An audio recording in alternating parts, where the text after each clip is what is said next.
Hello everyone, I welcome you all back to my channel Robin Classes. Today we are going to discuss about a very important concept in the regards of CBSE exams of class 10th. कुछ time से जो मैं notice कर रहा हूँ, जैसे 2024 के कुछ क्वेश्चन पेपर्स को जब मैंने एक्सप्लोर किया तो मैंने पाया कि वहाँ पे हर एक सेट के साथ एक टोन से रिलेटेड क्वेश्चन को पूछा जा रहा है कि that how do you write और identify the tone of the speaker, कि जो स्पीकर है, जो ऑथर है, उसकी जो टोन है वो कौन सी है, and how do you rationalize that statement, how do you rationalize your answer. The rationalize simply means justify. तो आज हम डिस्कस करने वाले हैं उस एक कॉन्सेप्ट के बारे में। अब जब 2024 के ये क्वेश्चन पूछे गए तो वही सेम क्वेश्चंस हैं टोन से रिलेटेड, वो 2025 के क्वेश्चन पेपर्स में भी पूछे गए।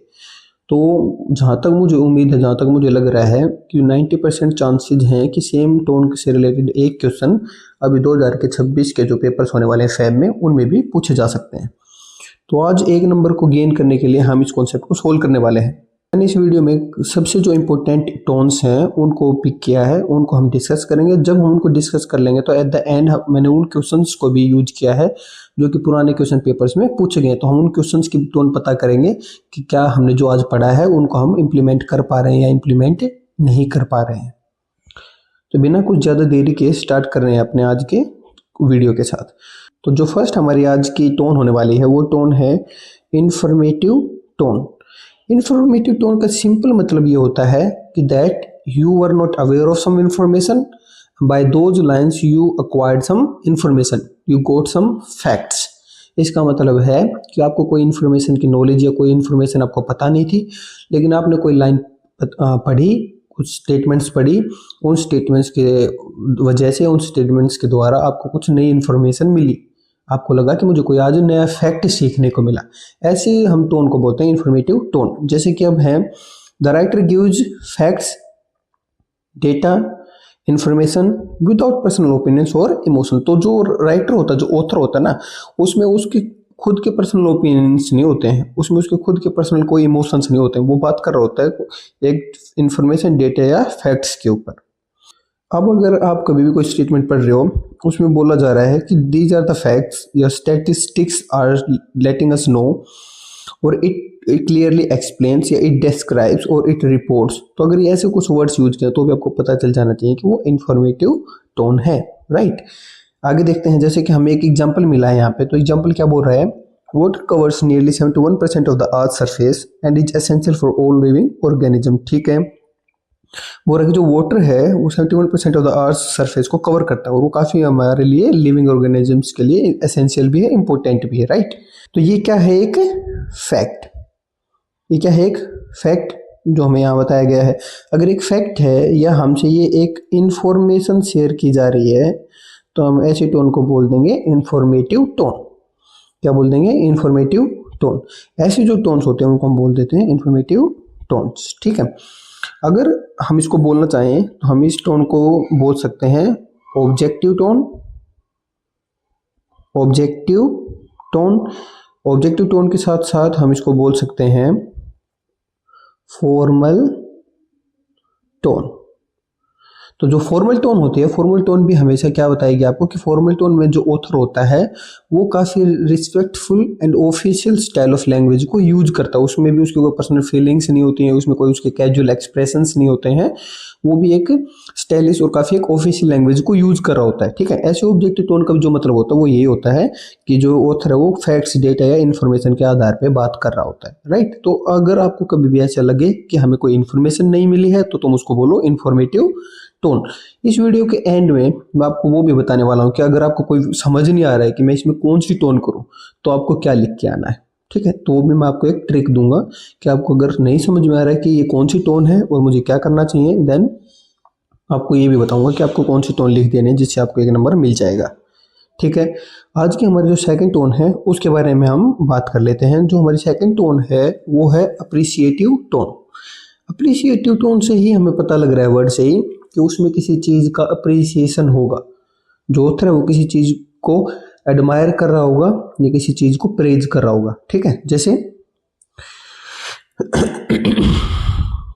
द राइटर प्रेजेज, एडमायर्स और वैल्यूज अ पर्सन, आइडिया और अचीवमेंट, ठीक है। अगर आपको उसमें कीवर्ड्स मिलते हैं तो कैसे, कमेंडेबल काफ़ी शानदार, रिमार्केबल काफ़ी अद्भुत, एडमायरेबल प्रशंसा लायक एंड प्रेजवर्दी भी प्रशंसा लायक। तो ऐसे भी कुछ वर्ड्स यूज मिल सकते हैं उसके अंदर। तो अगर आपको ऐसे भी वर्ड्स मिलते हैं तो उनसे तो आपको क्लियर हो ही जाएगा कि ये कोई अप्रिशिएटिव टोन का यूज है। बाकी आप पढ़ के देखेंगे तो देखो, the dedication shown by the health care workers during the pandemic is truly commendable. जो पेंडेमिक के दौरान जो हेल्थ केयर वर्कर्स हैं उन्होंने जो साहस दिखाया, जो डेडिकेशन दिखाया, वो काफ़ी कमेंडेबल है, प्रशंसा के लायक है।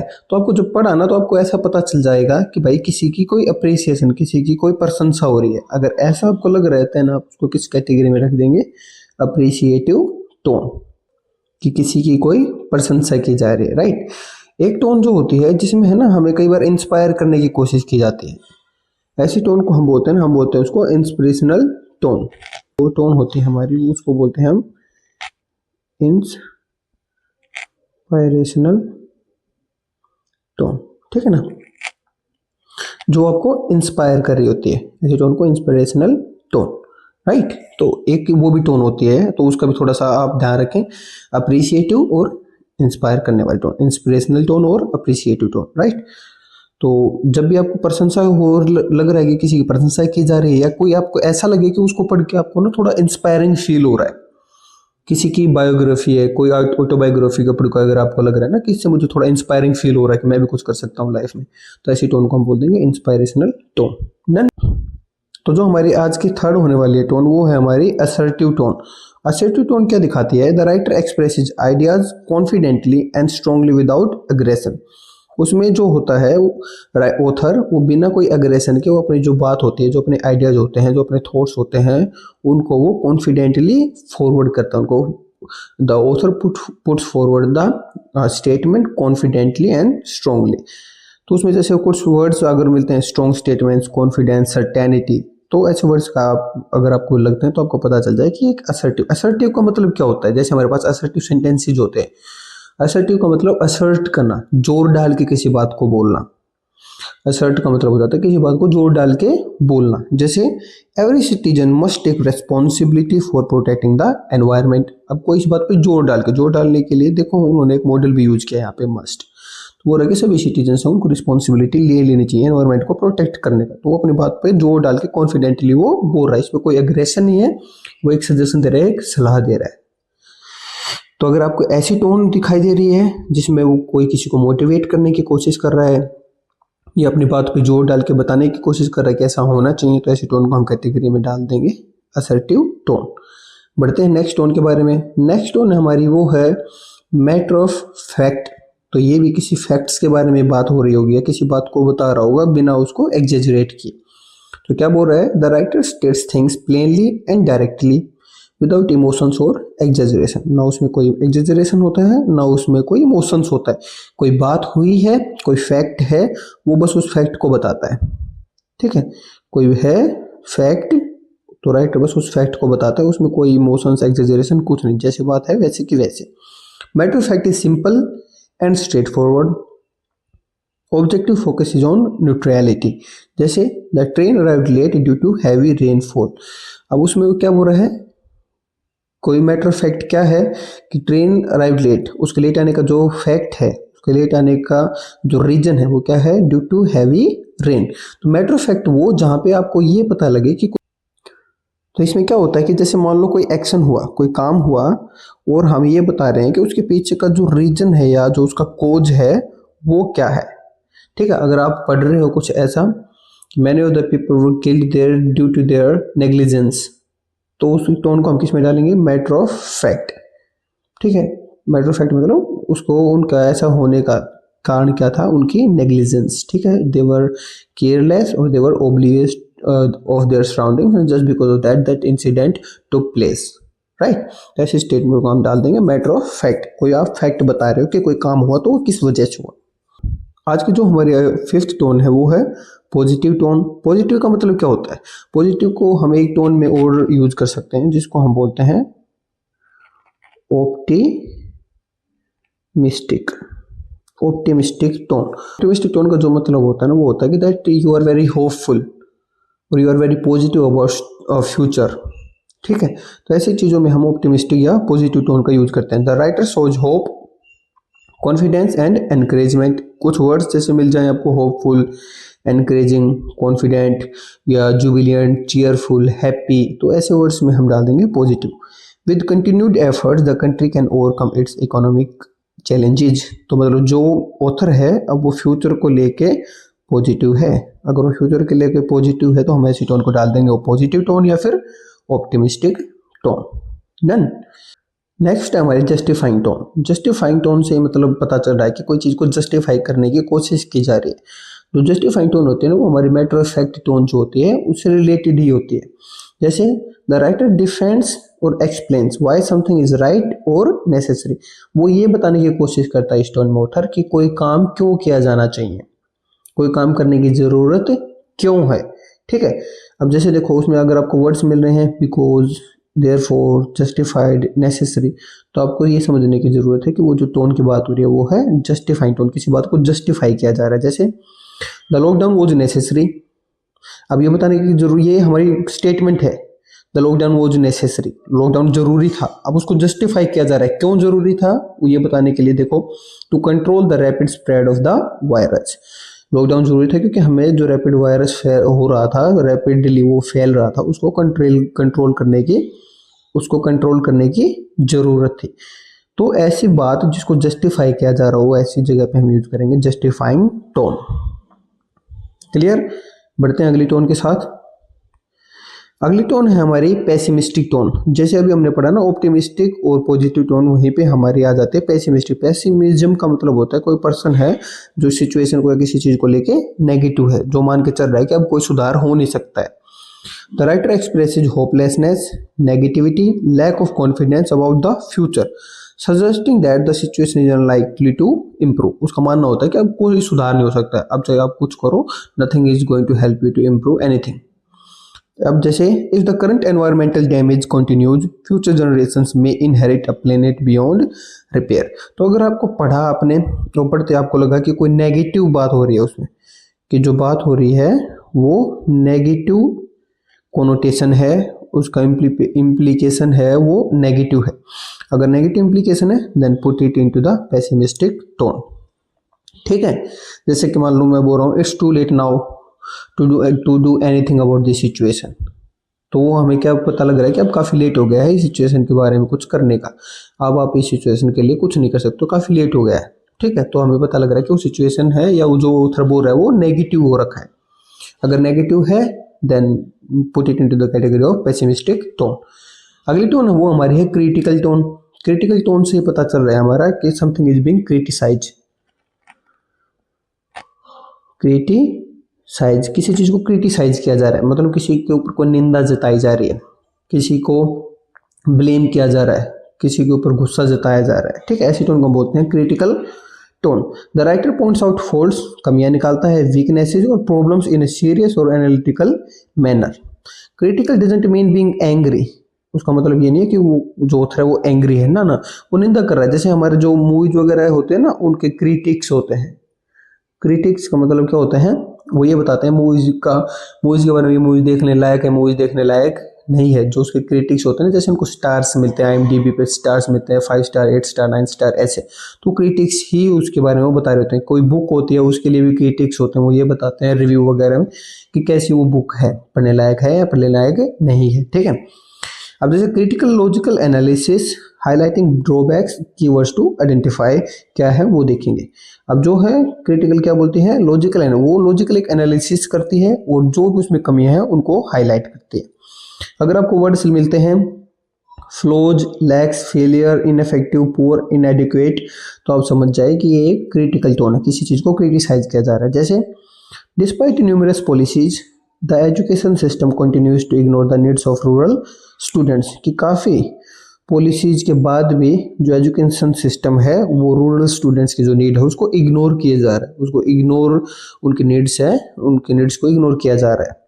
तो किसी चीज़ के बारे में अगर आपको क्रिटिसिज्म मिल रहा है then put it into the category of critical tone.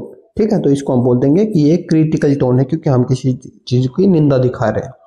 बढ़ते हैं नेक्स्ट के बारे में। नेक्स्ट है हमारी वो है ह्यूमरस टोन। ह्यूमरस टोन को आप बोल सकते हो, वो आप ह्यूमरस इसको बोल सकते हो विटी। ठीक है, आप इसको बोल सकते हो वीटी टोन। वीटी का मतलब भी मजाकिया। अब हमने कहा the writer uses light hearted language, wit और gentle fun to make the reader smile और laugh while conveying an idea. ठीक है, तो उसमें कोई फनी सिचुएशन होगी, कोई आयरनी का यूज होगा, कोई चीज को, अच्छा एक आयरनिकल भी टोन होती है हमारे पास। अगर आपको कुछ पढ़ा आपने और उसको पढ़ के आपको उसका मीनिंग विपरीत निकल रहा है, उसका मीनिंग वो ओपोजिट है, तो ऐसे को आप बोल सकते हो आयरनिकल टोन भी। ठीक है, और हाँ विटी ह्यूमरस या आप उस टोन को बोल सकते हो प्लेफुल टोन। मतलब आपको पढ़ रहा है और वो थोड़ा सा ना आपको मजाकिया सा लग रहा है, उसको आपने पढ़ा and then it sounds funny to you, then put it in the category of humorous, witty और प्लेफुल टोन। जैसे my fitness app congratulated me for walking 10 steps, most of them towards the refrigerator. जो मेरी जो fitness app है वो उसने मुझे congratulate किया फॉर वॉकिंग 10 स्टेप्स, 10 कदम चलने के लिए, और जो ज़्यादा कदम मेरे गए वो किधर गए, रेफ्रिजरेटर, मतलब मैं कुछ रेफ्रिजरेटर से निकाल के खाने के लिए। ठीक है, तो ये थोड़ा सा ऐसे मजा आ गया कि मैं खाने के लिए चीज़ों को जा रहा था और मेरी जो फिटनेस ऐप है वो मुझे कॉन्ग्रेचुलेट कर रही थी। मैं तो कैलोरीज इनटेक कर रहा था, लेकिन मुझे मेरी फिटनेस ऐप का जो काम है वो तो क्या है कि मेरी कैलोरीज का ख्याल रखना, कि that I do not take the calories in excess. तो ऐसी थोड़ी सी जो मजाक क्या होते हैं, राइट। जैसे कि मैं क्लास में एग्जांपल देता हूँ तो कुछ इस तरीके से कि द पॉलिटिशियन और the leader went to address the gathering but instead got addressed by the gathering, कि जो लीडर है वो गैदरिंग को एड्रेस करने गया था लेकिन गैदरिंग ने ही उसको एड्रेस कर दिया। मतलब वो कुछ प्रोमिस करना, कुछ बोलने, कुछ बातें करने, लेकिन जो वहाँ पे भीड़ आई हुई थी, गैदरिंग थी, उन्होंने उसको ही सवाल जवाब में उलझा दिया, फंसा दिया। तो ऐसी जो टोन जो थोड़ी आपको मजाकिया लगे पढ़ने से, ऐसी टोन को हम बोलते हैं ह्यूमरस टोन। तो ये थी हमारी आज की कुछ टोन्स, 8 से 9 टोन या 10 टोन जिनके बारे में हम बात कर रहे थे, क्योंकि यही सबसे इंपॉर्टेंट टोन्स हैं। अब जब इतना हो जाएगा तो आज हम बात करेंगे टोन्स ऑफ द पैसेज, और इसके बाद मैं आपको बताऊंगा कि कौन सी टोन्स आप लिख सकते हो और वो हमेशा आपका जो आंसर होगा वो करेक्ट ही होगा।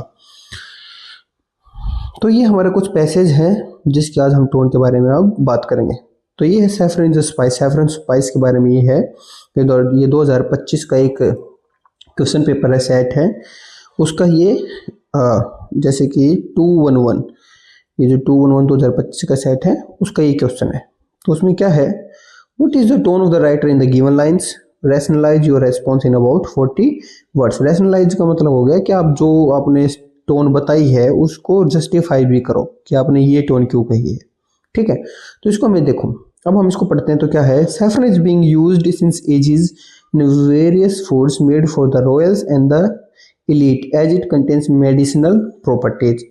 बोल रहा है कि जो सैफरन है उसका काफ़ी सालों से यूज हो रहा है काफ़ी सारी डिशेज को बनाने के लिए, और इन डिशेज, कौन सी डिशेज को, रॉयल्स एंड एलीट के बड़े बड़े जो दरबार हैं, जो शाही लोग, उनके लिए डिशेज बनाने के लिए जो सैफरन उसको यूज किया जाता था, क्योंकि एक तो ये खाने का जो टेस्ट है उसको भी बढ़ा देता था और इसमें जो मेडिसिनल प्रॉपर्टीज होती थी इसलिए भी ये यूज किया जाता था, राइट।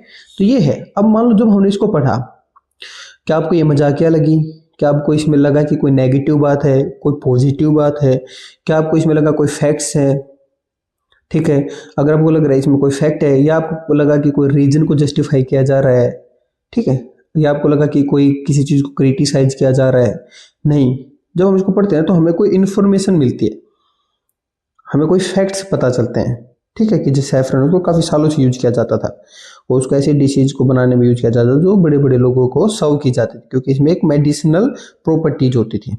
मुझे तो नहीं पता था इस बात का, तो ये मुझे एक नया फैक्ट दे रहा है, ये मुझे एक नई इन्फॉर्मेशन दे रहा है। अगर नई इन्फॉर्मेशन दे रहा है तो हमने पढ़ा था, कोई भी इन्फॉर्मेशन या फैक्ट्स आपको मिल रहे हैं तो आप उसको या तो बोलो फॉर्मल, या आप उसको बोलो ऑब्जेक्टिव टोन, या फिर आप उसको बोल दो इंफॉर्मेटिव टोन।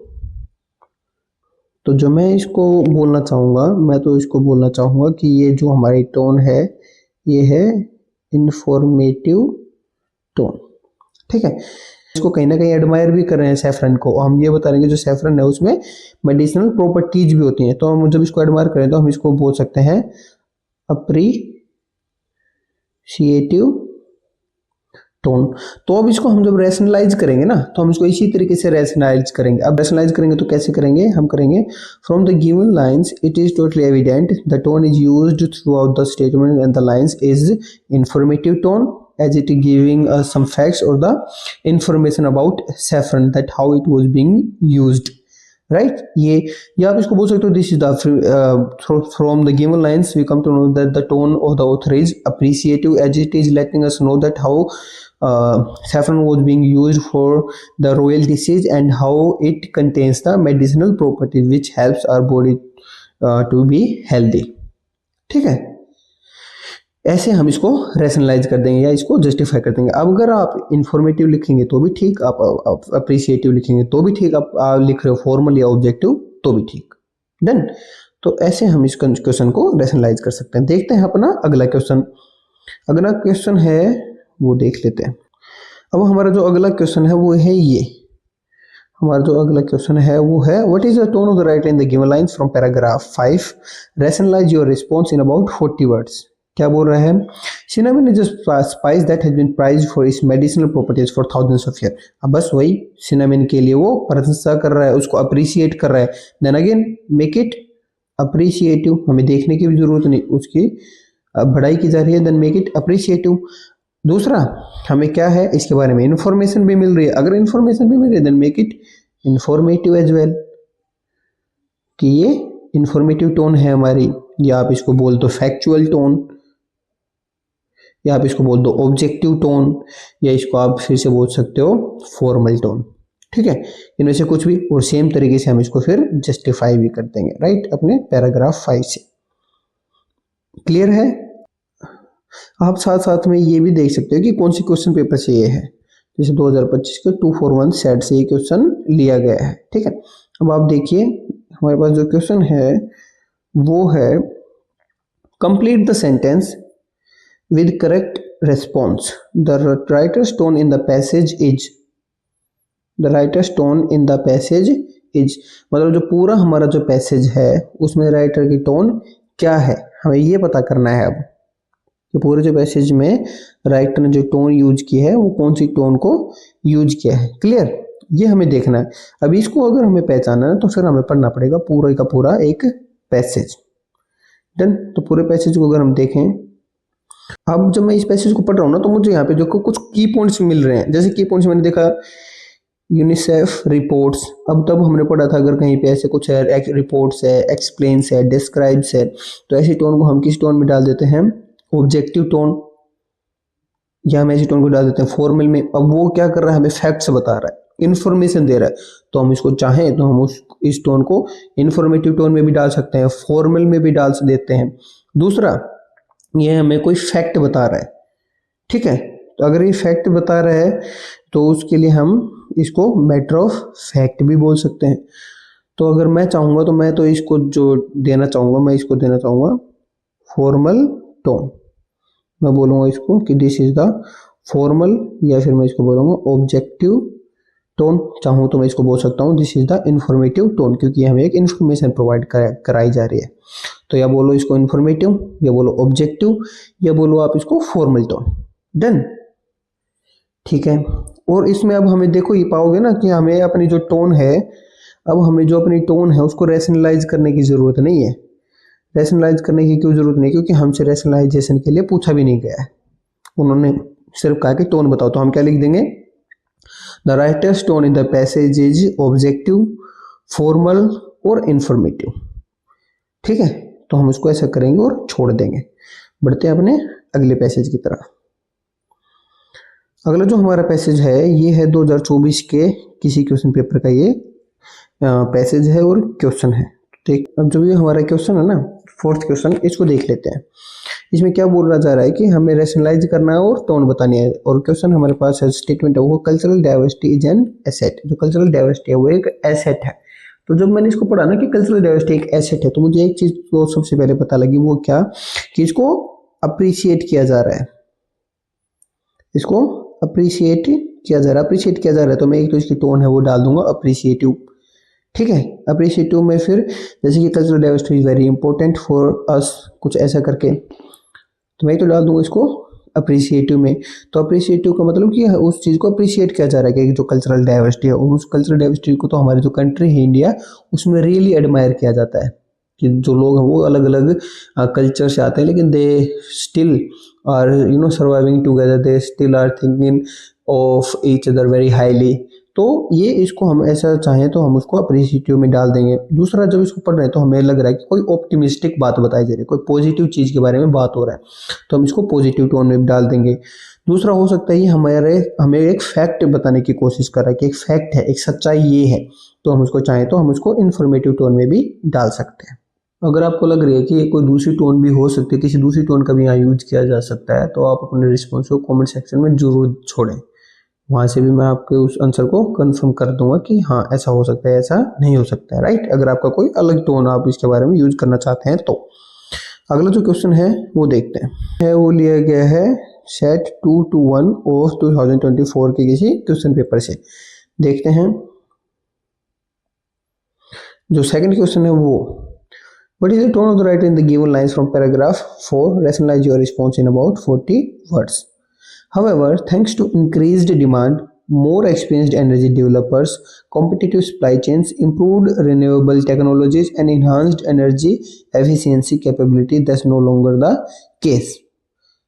तो जब उन्होंने ये लिखा तो देखो, इसको जब हम पढ़ रहे हैं तो हमें पता लग रहा है एक तो चीज़ क्या, कि किसी चीज़ को अप्रिशिएट किया जा रहा है, ठीक है, ये किसी चीज़ को thanks to increase demands for experience energy developers, तो अप्रिशिएट किया जा रहा है। दूसरा, यहाँ से हमें पता लग रहा है, देखो उसने जो वर्ड यूज किया थैंक्स, इससे हमें लग रहा है कि जो ऑथर है ना, जो इस बात को लिख रहा है वो क्या है, पॉजिटिव है या ऑप्टिमिस्टिक है, ठीक है, वो भविष्य को लेके थोड़ा ऑप्टिमिज्म दिखा रहा है।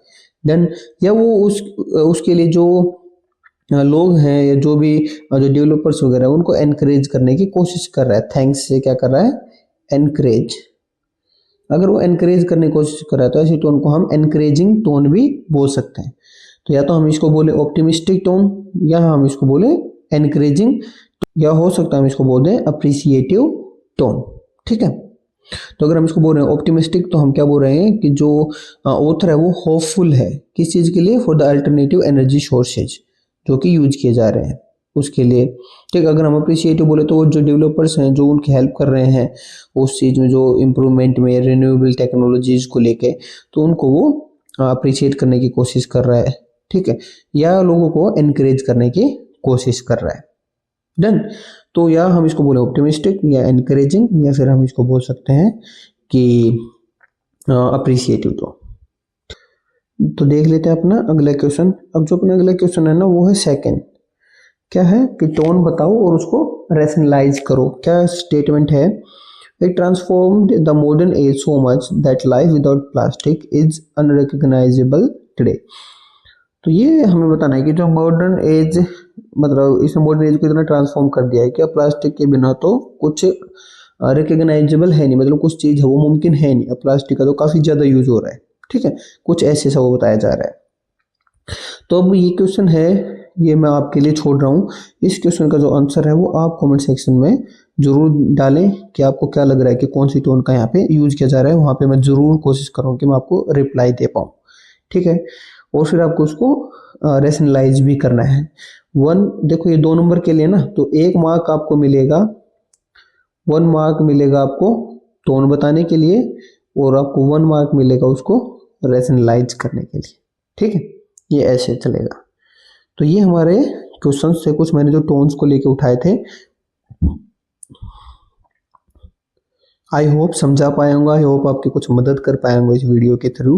अगर ऐसा है, आपको लगा है कि कुछ हमारी मदद हुई है, तो प्लीज़ वीडियो को लाइक करें, चैनल को सब्सक्राइब करें। दूसरा जो मैं बताने जा रहा था कि अगर आपको कुछ चीज़ समझ नहीं आ रही है कि इसमें क्या टोन करें, तो आपको क्या करना है, आप उसमें लिखें इंफॉर्मेटिव, क्योंकि जो सबसे ज़्यादा टोन यूज होती है ना वो होती है इंफॉर्मेटिव टोन। तो आप उसमें अगर आपको समझ ही नहीं आ रहा है कि मैं क्या लिखूं, तो आप कुछ ना करें, उसमें सीधा लिख दें इंफॉर्मेटिव टोन और उसको जस्टिफाई कर दें। भाई अगर रैशनलाइजेशन के लिए पूछा गया है तो फिर भी आपको नहीं समझ आ रहा है तो क्या इन्फॉर्मेशन वगैरह, तो उसी स्टेटमेंट को थोड़ा घुमा दें कि by the given lines the author is trying to tell us that it is now these days not possible for us to live without the plastic. It is somewhere trying to give us some information or a fact. बस वो आपका हो जाएगा rationalisation, ठीक है। तो अगर कुछ नहीं समझ में आ रहा है तो आप उसमें कर दे इंफॉर्मेटिव, नहीं समझ में आ रहा है तो आप उसमें कर दे ऑब्जेक्टिव टोन, नहीं समझ में आ रहा है तो कर दे उसमें फैक्चुअल टोन, नहीं समझ में आ रहा है तो आप उसमें कर दे अप्रिसिएटिव टोन। ठीक है। अप्रिसिएटिव को तो फिर भी थोड़ा स्किप करें, वो तो पढ़ के पता करने की थोड़ी कोशिश करें, वरना इन्फॉर्मेटिव टोन तो ओवरऑल यूज हो जाती है। तो इन्फॉर्मेटिव टोन आप वहां पे डाल दें और थोड़ा उन्हीं लाइंस को घुमा दें। ठीक है। तो इन्फॉर्मेटिव टोन डालें, फैक्चुअल डालें, या फिर आप उसमें डालें डालें ऑब्जेक्टिव टोन। डन है। तो ये एक ट्रिक थी जो मैं आपसे शेयर करना चाहता था, उससे आपका 1 नंबर या 2 नंबर सिक्योर 100% हो जाएंगे, ये मेरी गारंटी है। तो आज की वीडियो में बस इतना ही। मिलता हूँ आपको नई वीडियो में कुछ नई इन्फॉर्मेशन के साथ जो आपकी हेल्प कर पाए आपके बोर्ड के एग्जाम्स में या किसी भी कॉम्पिटिटिव एग्जाम में।